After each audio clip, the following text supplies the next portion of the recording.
plenty of dog trainers have their niche, whether that's treating separation anxiety or treating puppies, treating gun dog, whatever it is, tricks, agility. There's a million niches, and many of them I find very interesting. But I find the thing that excites me the most is like I want to just get people to see things in such a way that they realize like, oh, there actually is a science of behavior, and dog training is an application of that science, and we can learn so much about the world and ourselves by understanding even just a little bit of that science. You're listening to the Soul Touched by Dogs podcast, the show for dog lovers who see dogs not as toys or tools, but wise souls worth our respect and care. I'm Anke Herman, and I'm your host. Hello and welcome, Annie. I'm super excited to have you here. Thanks for having me. Well, let's get started. How I always Mhm. start. Let people know where in this lovely world you're based and what's your business with dogs. Sure. Well, my name is Annie Grossman, and I am based in New York City. I'm a lifelong New Yorker, and I am the author of the book How to Train Your Dog with Love and Science, which came out about 18 months ago. I was a journalist full time for like my first 10 or so years out of college, and then decided kind of on a whim that I want to become a dog trainer, and really knew nothing about dog training. I just thought it sounded like a fun way to make a living. I ended up at the Karen Pryor Academy for Animal Training and Behavior, and it just kind of blew up my world.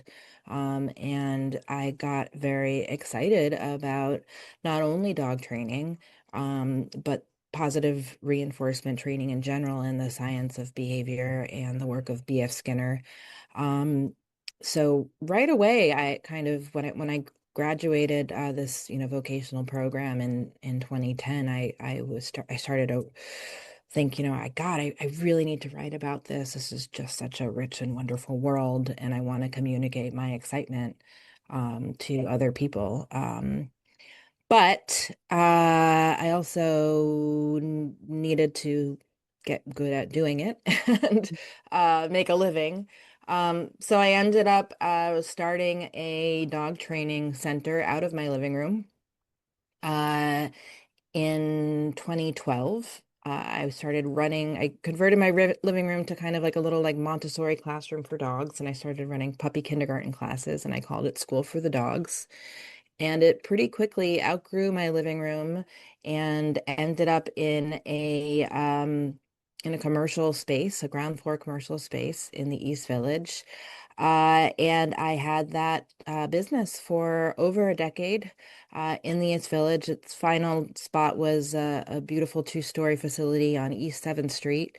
Over the years, I had dozens of fabulous trainers working for me. I had the chance to work with thousands of dogs in New York City and beyond. Started a podcast about dogs called it was called School for the Dogs podcast. I eventually changed the name to How to Train Your Dog with Love and Science podcast. And that business really taught me everything I know about dogs and working with dogs. And at the same time, I was also researching and writing this book, which I was lucky enough to be able to get published. Um, so while I was sad to have to close my business a year ago, I just, I tried to keep it going after COVID, but the vicissitudes of running a storefront location just became too much to deal with. I also have three little kids. Um, it was very sad to have to close it, but I was very happy to be able to have gotten so much of the richness of this world that I created with so many wonderful trainers and dog owners into the pages of this book, which is a guide to training a dog in a way that I think is particularly useful for city dog owners, since that was my bread and butter for so long, and is really about, pointing people in the right direction so that they not only can understand how to train their dogs without force and coercion and punishment, but why that's so important. I love that. Well, there's so much in there. I mean, the first thing I want to kind of dig into, um, you said like, okay, well, I was a journalist, and then on a whim, like, tell me a bit more about that whim. Like, what happened? Like, was it, you know, did you have your own dog, or like, also what was the, because if you love dogs, well, I don't know, I've always loved dogs, and my first step was, okay, I want to have my own dog, right? But there was, Mhm. there's obviously a big step between that and then actually go out and become a professional. So what was that whim about? So, good question. Also, it's not at least at the time, I mean, maybe that's changed, but right, when I was growing up, it didn't ever seem like a career possibility. Like if you liked dogs, maybe you should become a vet. You know, Mm, it also, at least growing up in New York City, being interested in dogs wasn't even like a hobby that made sense. I mean, maybe if you grow up somewhere else, you do agility. But I guess I knew people who were into like horseback riding, which it's a very expensive hobby, especially here in New York City. Like horses seem like kind of a legitimate hobby. Dogs, what you walk your dog. I walked dogs after school growing up. I was always like the kid who wanted to say hi to every dog after, on the street. I had dogs growing up and was always very drawn to dogs. In high school, when I would go to someone's house for a party, I would always like be in the corner hanging out with their dog. It's like a social crutch. I got my first dog as an adult when I was 25, and he was just wonderful and was just a source of, so much happiness and joy in my life. And like 5 years after that, um, was when I kind of realized I think I can't make a living as a journalist anymore. I just started to feel like I wasn't sure it was going to continue to be possible. It was during the recession. Um, a lot of the publications I was writing for were closing. Things were moving online, and the pay online just wasn't the same as I was getting working for newspapers and magazines. I just saw sort of a shift happening in the industry, and I wasn't sure it was still going to be an industry that I wanted to be in. I didn't think I wanted to, you know, tweet all day. I didn't think I was going to be capable of writing, 10 blog posts a week. Um, I wanted to do something a little bit more, I guess, straightforward. I mean, it seems funny to say mm. that now because I feel like what I actually ended up creating was something much more complicated for myself. I But was just but like, at the but at the time, I thought, I'll go to someone's house, I'll train their dog, I'll get paid, and like it'll be great. Um, and it's interesting. I wrote an article in late 2007 for the New York Times. I had done an article a few years before that about sort of a fad of people becoming yoga teachers, and uh, and as kind of a follow-up to that, a little bit because of my own interest, but also because I had heard about a few other people interested in becoming dog trainers, and the dog whisperer was a big deal at the time. I mean, kind of still looms large in the world of dog training, sadly.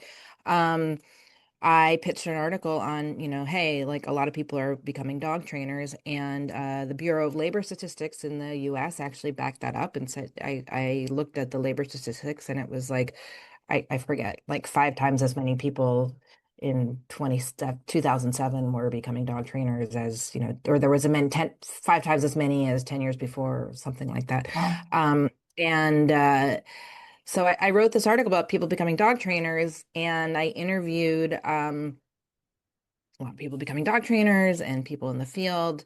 And it was kind of like it was sort of a throwaway article. It wasn't like it's not not like the work I'm proudest of. But what's interesting, and I write about this in the book, is I kind of got the sense as I was writing the article that there was like division in the world of dog training, that there like, you know, like I think many people thought dog training was just one thing. Like you get a dog, you trade your dog, and your dog is trained, and then you're done, right?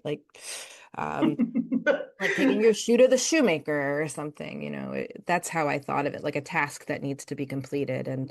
And sure, there might be different ways to mend a shoe, but who the hell cares if you have a shoe in the end that's works, like whatever. Like it seemed sort of not it did not seem very apparent to me that it really mattered how you trained your dog. Um, and I did not have a very broad idea of what dog training was. I was trying to be a good journalist, but still, what I knew of the of dog training was from, I don't know, like the Dog Whisperer. Um, and I interviewed the person who at the time was the head of the Certification Council for Professional Dog Training. And afterwards, I wrote her an email, and I was sort of like trying to get to the heart of like this divide that I couldn't quite understand.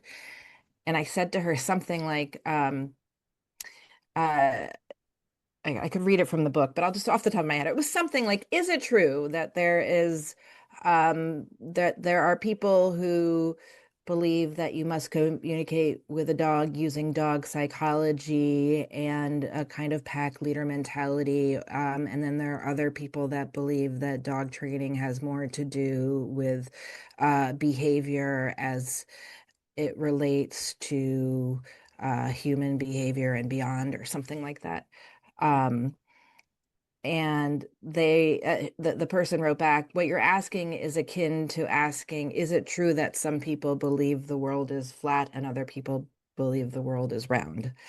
Mm. Um, like you're putting these two, you're putting myth on the same uh, platform as science in a way that doesn't really make sense. So as a question, and I really didn't understand what she was saying. And I sent the But it email to does my make editor. sense though, right? Because the question makes sense from like a normal, I mean, it does make sense for somebody who's in it, like, and who knows, but for like a regular person who just gets bombarded, because even the people who aren't scientific, well, they will make an argument that seems to be coherent and that kind of, they make their argument, and they make their argument quite like in an assertive way. So, and if you're not Sure, part of the of that world, if you just got a dog and now what, right? So it's absolutely. it's not ridiculous to think that that might, that you're kind of torn between the two, or that you look at them as the Absolutely. same. And here I was writing for the New York Times. And even then I was like, Yeah, this doesn't make any sense. I don't know what she's talking about. And yeah, my editor, same thing. And yeah, I see journalists make this mistake now all the time. yeah. Where they just, knee jerk, you assume dog training is what it is. And anyone who's thinking, more deeply about it, it's whatever. It's the pet section. It's pets, it's not something, this isn't science. You teach a dog to sit. That's not science.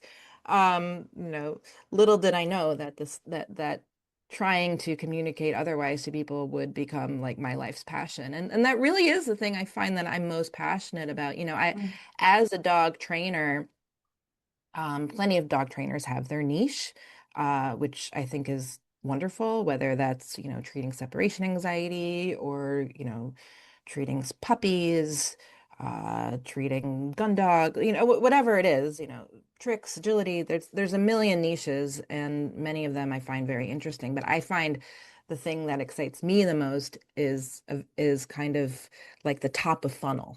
Like I want to just get people to see things in such a way that they realize like, oh, there actually is a science of mm, behavior, and dog training is an application of that science, and we can learn so much about the world and ourselves by understanding even just a little bit of that science. I don't think you need to have, yeah.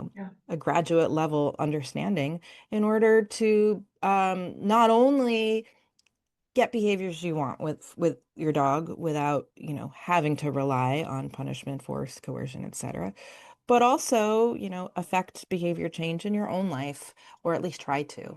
And so my book it's absolutely not like a cookbook of like, this is how you teach X, Y, and Z, which frankly, I think most dog training books try to be. Mm, It's much more like big picture.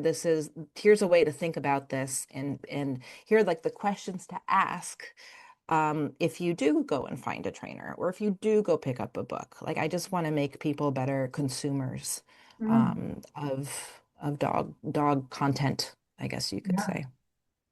So To what go do you back to, think? Oh, sorry. Do you I finish? was going to say to go back to your question, so I wrote this article. I kind of had it in the back of my mind.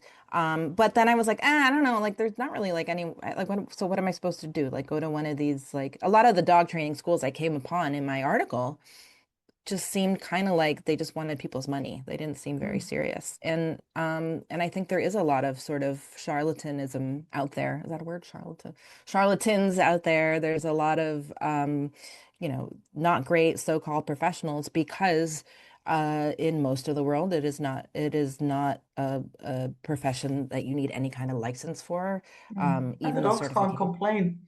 yeah, Mm, the certifications out there are, kind of, whatever. Not that they don't mean that much. So it took me a while to find that, oh, there's this program that's actually very serious. And I'm very lucky that I found the Karen Pryor Academy, because that really pointed me in the right direction and got me very interested in B.F. Skinner, who actually knew Karen Pryor, and Karen Pryor, before she got into the dog realm, was one of the most important dolphin trainers of the 20th century, and she actually B.F. Skinner, who was kind of like the founder of the science. I don't know, founder is probably the wrong word. He's kind of like the Darwin of the science of behavior. His daughter actually was an intern with Karen Pryor, which is kind of just like an interesting little mm. factoid. So what do you think? Mm. Where do you see, and especially with all the dogs that you've worked with, like and people like the more the owners, obviously, like where's the biggest misconception? Like, what's the thing where you go like, God, if they had just understood that bit. Hmm. I think that we all need to first think about how our dog is feeling before we think about how they're behaving. Mm, In the book, I break down classical conditioning and operant conditioning, and talk about how both of them are happening all the time. Classical conditioning is also called Pavlovian conditioning. It was discovered first by about 20 or 30 years by Pavlov working with dogs in Russia. And what he realized was that dogs can create an association that can lead them to exhibit instinctual behaviors caused by something they weren't born knowing about. So, a dog doesn't need to learn to salivate when you put food in front of them. Um, but you can teach them to associate something with the food that's some sort of stimulus given before the food that then causes the salivation. And we have emotional responses just like we have, the responses that we have to food. And we can condition those responses as well. And we need to think about the feelings that are being caused by all the stimuli around a dog, I think, before we focus on getting them to do all the things we want them to do. And the doing is where most of the focus has always been, I think, with dog training, right? You take them to school to get them to sit, lie down, leave it, drop it, come. Like these are things we want the dog to do, um, which are all important things, but you're going to have a much better time doing that if you have a dog that feels safe and happy and secure, than if you have a dog who is feeling fear. And when we rely on punishment and coercion, too often, I think we inadvertently create situations where our dogs are scared. They're scared of the something in the environment, which we might not even know what it is, because we can't say like, "Are you scared of that flag waving overhead? Are you scared of And we that might not door?" even Right? Like, perceive it, right? we might, right? We smell. Are you scared of us? Certainly, if we're the ones doling out the punishment, might be scared of us. Um, And once you have a dog who is fearful, I think you're going to be fighting an uphill battle. Also, I think a lot of people misunderstand what punishment is. There's a technical definition of punishment, which is that it discourages a behavior. And I find in having conversations with dog owners, sometimes they get very defensive about, oh, well, I correct my dog, but I never punish my dog, or I interrupt the behavior, but I would never punish behavior. Anything you're doing that isn't encouraging a behavior, if you're discouraging a behavior in any way, that's technically punishment and doesn't have to be, big and bad and scary and ugly. But if you're discouraging something, you risk both having your dog make an association that's unfortunate. Um, and you're also not teaching the dog what you want them to be doing. You're teaching, no, don't do that. Mm. But unless you are also encouraging the correct behaviors, you are just sort of creating a situation of a dog who's walking around just hoping to not step on a landmine. And who wants anyone to feel that way if it's someone that you love? I also think a problem that's prevalent with, with social media and the world that we're currently living in is not all problems have quick solutions, especially when you're dealing with behavior. And uh, in on TikTok or Instagram or whatever, it's very easy to see something that looks like, oh, well, that took 2 minutes, or less, 30 seconds. That dog was vicious, and now the dog's not vicious. But you're usually only seeing a very small slice of time, and when you are using punishment, there's fallout that can happen later, and it can be very hard to even track, and it's certainly probably going to happen outside of the frame of the video, and it can be really hard to undo. In the book I talk, for example, a dog trainer I know who, before she became, um, I call it a positive reinforcement trainer, and was using, she was very reliant on shock collars with one dog in particular that she was working with at a facility, her dog. And the dog would put on a shock collar. Actually, I think she wasn't even that reliant. I think she only used the shock collar like 2 or 3 times, 2 or 3 occasions at this facility. But the dog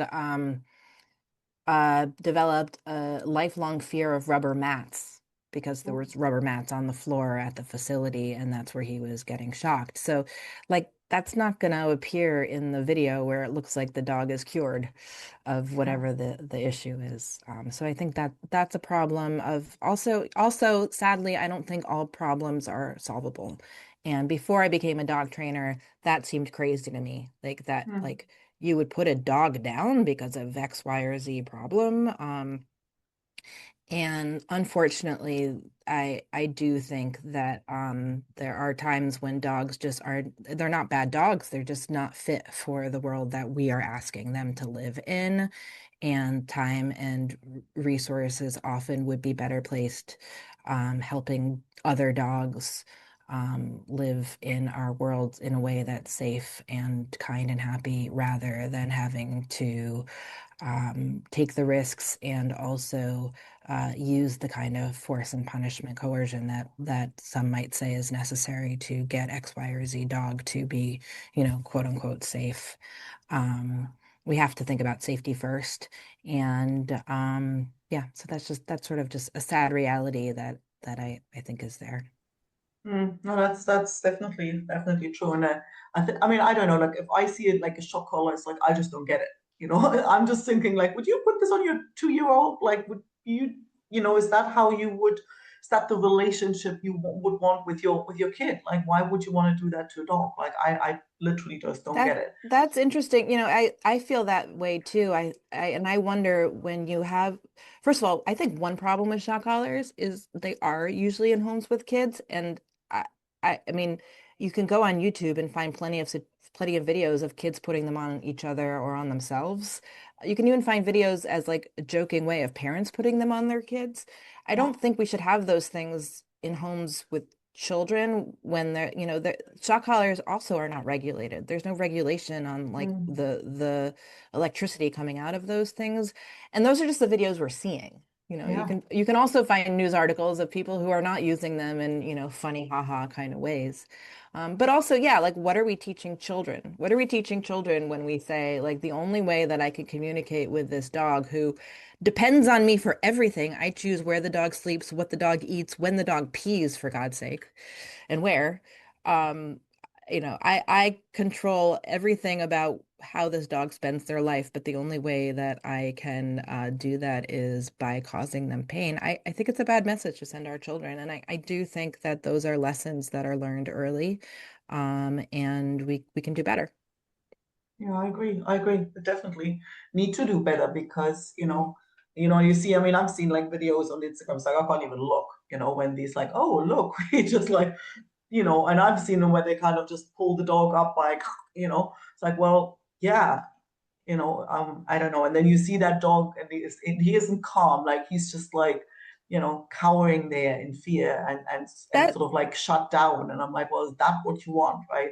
I think Um, that's another thing that I try and communicate in my book, and I think that's important for people to understand is a shut down dog can look like a well-behaved dog, mm, right? Like when you're not really when you're not exhibiting any behaviors because you're like scared, you can seem actually pretty well behaved.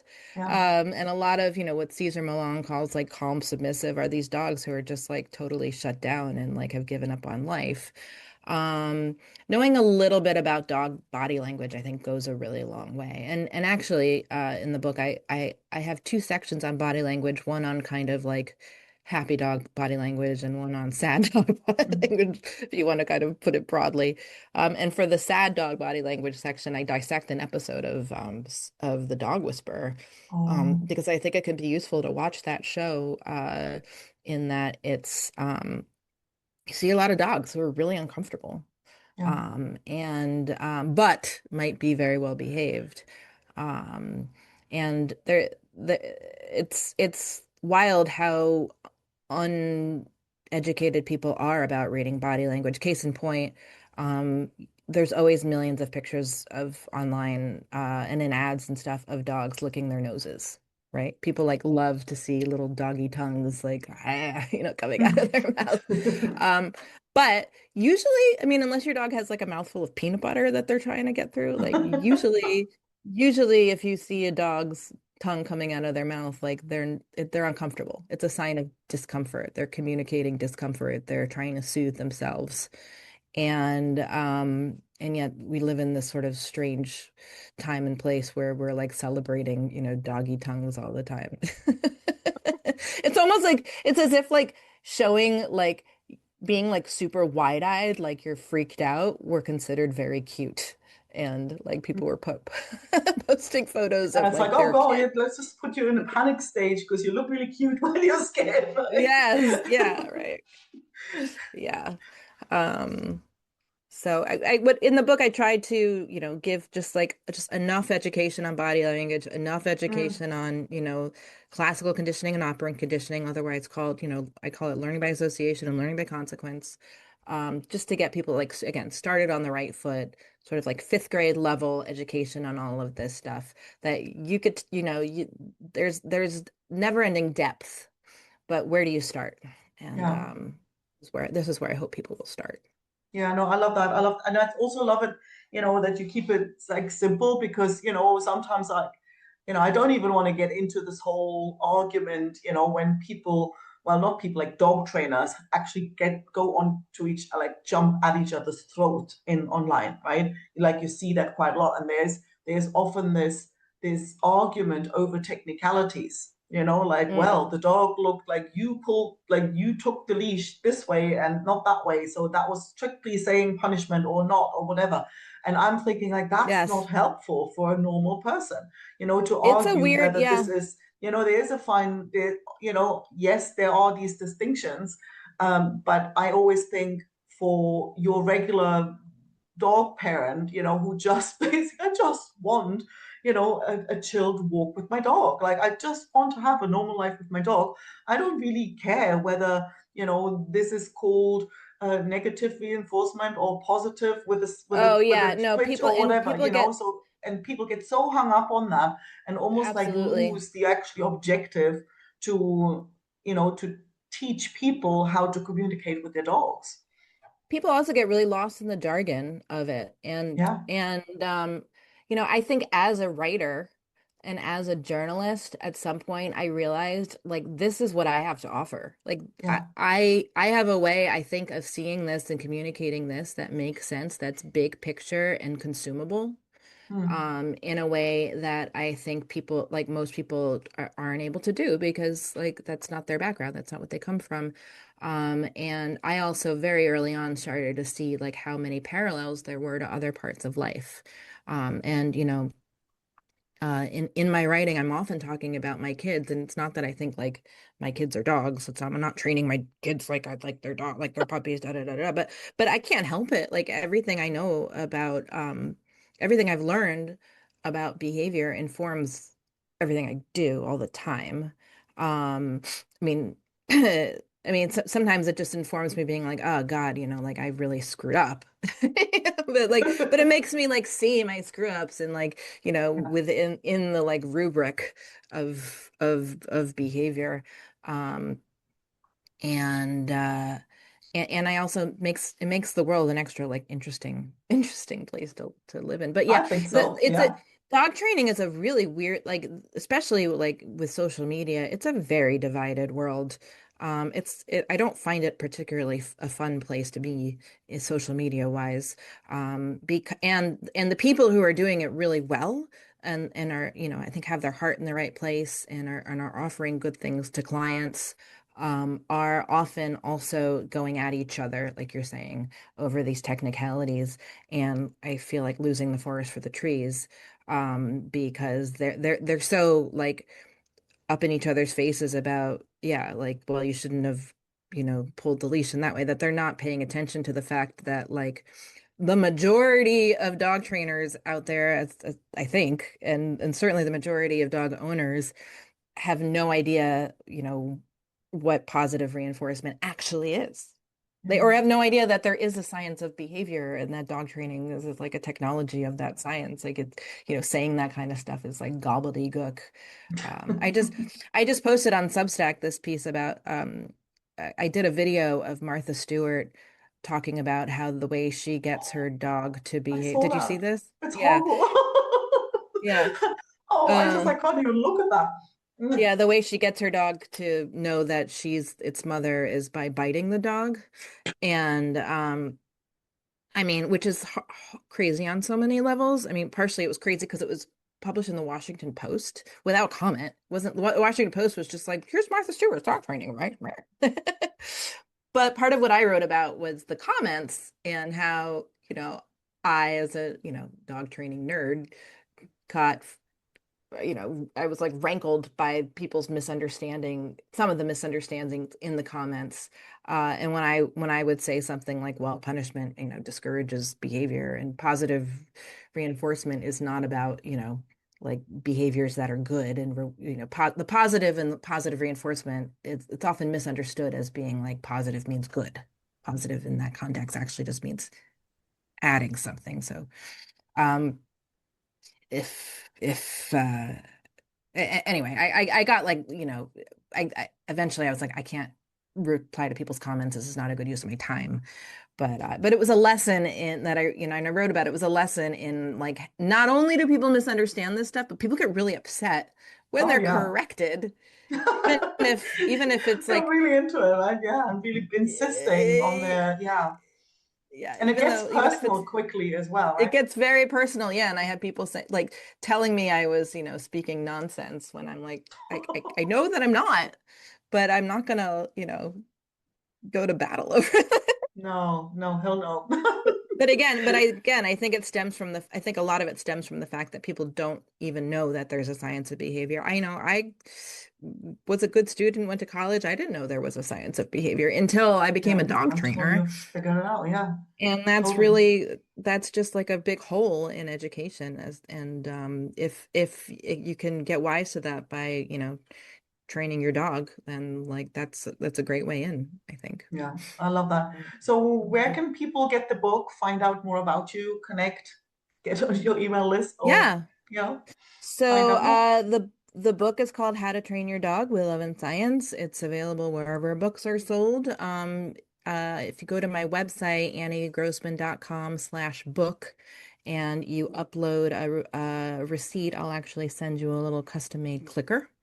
Because I talk about clicker training in the book.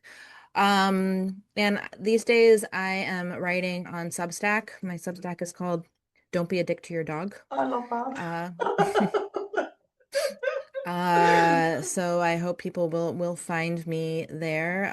Right now, if you subscribe for the year, it's might be more in the future, but right now it's just $20 for the year, and I'll send you a copy of the book when you subscribe.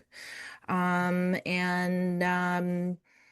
I will be speaking at Canis, which is a big conference happening in Chicago in October.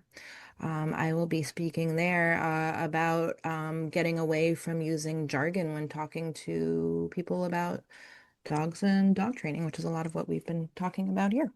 Absolutely. Well, thank you so much. It was really, really helpful, and I love the simplicity and the okay, well, here's a place to start if you feel kind of a little bit lost in the get caught in the battle of the dog trainer world. Like, I think your book's a great place to start and get some grounding under your feet. Thank you. Well, I do hope people will check it out. I tried to write something that was, point people in the right direction. And also, I think it's a fun read. And it really tells the story of the science of behavior over the last 150 years. Mm. And it has some wild characters in it. And I talk about, beyond dog training, I talk about chicken training and dolphin training. And so there's a lot there for anybody, I think, who loves animals. Awesome. Well, thank you so much, Yeah. and I'll speak to you soon. Thank you. All right. Take care. Thanks so much for listening. If you enjoyed the episode, don't forget to subscribe and leave a review so other dog lovers can find the show. Head over to soultouchedbydogs.com and sign up for the weekly treat. Tips, recommendations, and personal stories to warm your dog-loving heart. And if you know a awesome human you think I should interview, I'd love an introduction. Email me at Anke, that's ANKE, at soultouchedbydogs.com.